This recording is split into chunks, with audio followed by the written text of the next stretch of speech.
Sauliau, sveikinu pasiekus Argentiną. Kokie įspūdžiai iš Argentinos? Na, dar nedaug mes jos matėm. Aišku, gana įdomiai.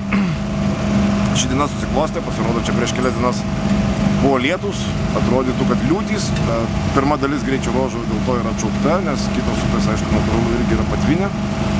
Tai vat vietiniai gyventojai su lengvaisiais automobiliais negali pravažiuoti gruntiniais keliais, kurie paprastai padaryti palei upių krantus, nes eina purvo upės.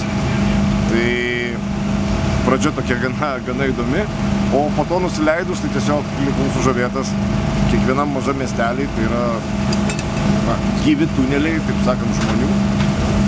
Nuo pačio mažiausio iki pačio seniausio susirinkę, kas kaip nori, tas taip sveikina, kas nusiėmęs maikutes marškinėlius mojuoja, iškėlė nykščius į viršų, rodo, kas siūlo arbatos atsigerti, pavalgyti, kad tu tik tai sustotum. Mes iš patyrimo žinom, ką reiškia sustoti, tai reiškia, kad subėgs visa krūva žmonių, visi pešis, kam eilė fotografuotis, bus tikras košmaras. Tai iš tikrųjų reikėjo skubėti į bivaką, į stovyklavietę, tam, kad toliau patvarkyti automobilį arba išlindusius gedimus. Tai tiesiog nebuvo laiko sustoti, turbūt ir ne tai, kad noro, bet objektyviai žiūrint, visiems to džiaugsmo nepadalinsi.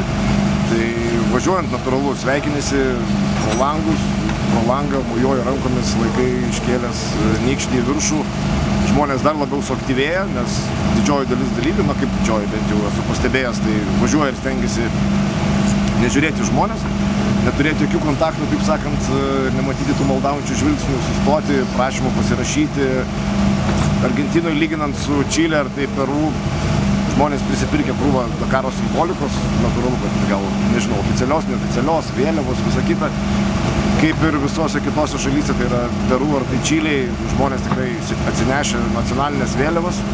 Matėm ir tokių keistų dalykų.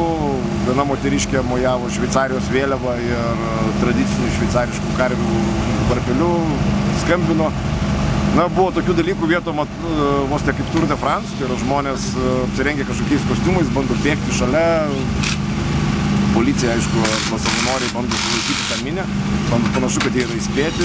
Prie įvažiavimo į miestą taip policijos motociklų ekipažai budi ir važiuoja palei pačią šaligatvį, ta prasme, skirstydami žmonės ir neleisdami jiem išbėgti į gatvę. Greičiausiai, jeigu to nekontroliuotų, tai aš manau, tas automobilis būtų nučiupinėtas. Viename miestelėje pristabdėme, tiesiog į gatvę išbėgo apsnūdę šuo. Natūralu, mes jo suvažinėti nenorėjom.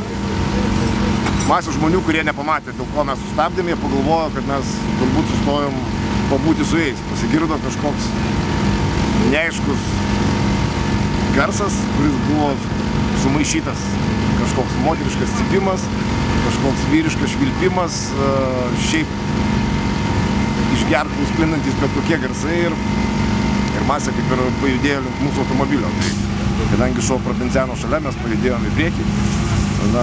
Karts nuo karto Benediktui pasakau, kad paspaustų akceleratoriaus pedalą, kad mūsų variklis skaniai atsiraugėtų. Tada žmonėm, aišku, tas labai patinka, švilpia, prašo, kad mes ir greičiau pavažiuotumėm, natūralu, reikia saugiai vairuoti, tai miesteliais mes greit nevažinėjom.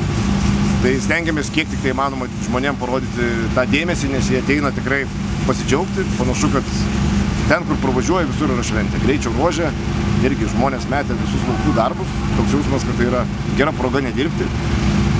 Užsilipę visur, kur tik įmanoma, kas į medžius, kas į kalvas, kas ant uolų, ant akmenų susėdė. Ir atskiruose ruožuose, nors tai nėra oficialios žiūrovų zonos, žmonių buvo tikrai labai daug. Tai vat, pirmieji įspūdžiai, kad yra sirgaliai karšti, šalia bivako, tai kažkas nerealaus. Toks jausmas, kad atvažiavo roko žvaigždės, netgi su vairiom vėliavom, vieną didžiulę vėliavą mačiau Kataro, tai matyti yra Nasero Al-Attijos gerbėjai. Paleido žmonės saliutus, matyti kažkiek užsilikusius nuo naujų metų, tai pasveikino Dakaro dalyvius. Vyko čia visokie stūgavimai, toks jausmas, kad Madonai lėktuvo tarpu nulipa ar dar kažkas. Nežinau, už tvoros čia girdisi įvairiausių balsų, kliksmų. Na, žmonės švenčia ir džiaugiasi šituo įvykiu. Nežinau, kiek jie supranta tą sportą, bet jiem tai tikrai yra džiaugsmas, masinis džiaugsmas. Nesinori pabandyti iššokti jų minę, kad, žinai, per rankas taip nuplukdytų tave.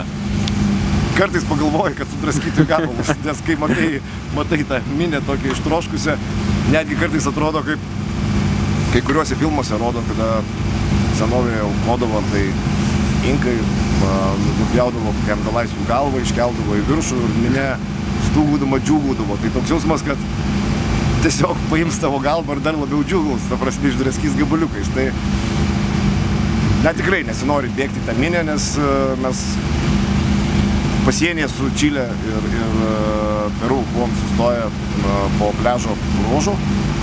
Tai buvo kažkas baisaus. Policija bandė tramdyti, paskui mus reguliavo, kad mes vienodai padalintumėm dėmesį visiems gerbėjim ir prašė pereiti prie vienos gerbėjų grupės, prie kitos gerbėjų grupės.